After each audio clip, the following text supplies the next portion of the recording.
Pakistan cricket team అంటేనే వివాదాలకు care of. జట్టులో ఎప్పుడు ఏం జరుగుతుందో ఎవరూ ఊహించలేని పరిస్థితి ఉంటుంది. గెలుస్తుందనుకున్న టైంలో పాక్ జట్టు ఓడిపోతుంది. ఓడిపోతుందనుకున్నప్పుడు గెలుస్తుంది. నిలకడలేని జట్టుగాను పాకిస్తాన్ పేరు తెచ్చుకుంది. కెప్టెన్సీ మార్పు, ప్లేయర్ల మధ్య రచ్చ ఆ జట్టులో కామన్ అని చెబుతుంటారు. అయితే పాకిస్తాన్ ఆటగాళ్లకు సంబంధించి ఇప్పుడు వార్త సంచలనం సృష్టిస్తోంది.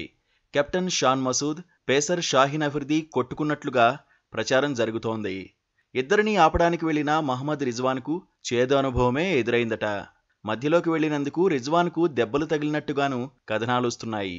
బంగ్లాదేశ్ చేతిలో పాకిస్తాన్ ఓటమి తర్వాతే షాన్ మసూద్, షాహీన్ అఫ్రిది కొట్టుకున్నట్టుగా చర్చ జరుగుతోంది. దీంతో పాక్ ఆటగాళ్లపై విమర్శల వర్షం కురుస్తోంది. పాక్ క్రికెటర్లు మారరంటూ సోషల్ మీడియాలో డిబేట్ నడుస్తోంది. ఆట తక్కువ, లొల్లి ఎక్కువ అంటూ అభిమానులు ఫైర్ అవుతున్నారు. ఇక గొడవకు ముందు షాన్ మసూద్, షాహీన్ అఫ్రిదీకి సంబంధించిన ఓ వీడియో వైరల్ అయింది. భుజంపై చేయి వేయగానే షాహీన్ అఫ్రిది ఆగ్రహంతో ఊగిపోయాడు. కోపంతో చేయిని భుజం మీద నుంచి తీసేశాడు. రెండో టెస్ట్ నుంచి అఫ్రిదీని తప్పించారు. జట్టు సరైన కాంబినేషన్ కోసమే షాహీన్ను తప్పించామని టీం మేనేజ్మెంట్ చెప్పింది. కానీ యువ ప్లేయర్ ప్రవర్తన వల్లే జట్టు నుంచి తప్పించారు అనే చర్చ ఉంది. నిజానికి పాక్ బంగ్లాదేశ్ మధ్య జరిగిన తొలి టెస్ట్ ఇప్పటికీ హాట్ టాపిక్ అవుతూనే ఉంది. ఈ మ్యాచ్లో ఆతిథ్య జట్టుపై బంగ్లాదేశ్ పంజా విసిరింది. చారిత్రాత్మక విజయం సాధించింది. చరిత్రలో తొలిసారి పాక్పై టెస్ట్ మ్యాచ్ను గెలిచింది. 10 వికెట్ల తేడాతో షాన్ మసూద్ సేనను ఓడించింది. టెస్ట్ ఫార్మాట్లో పాక్ ఇలా ఓడిపోవడం ఇదే తొలిసారి. ఈ మ్యాచ్లో పాకిస్తాన్ తొలి ఇన్నింగ్స్లో బాగానే ఆడింది.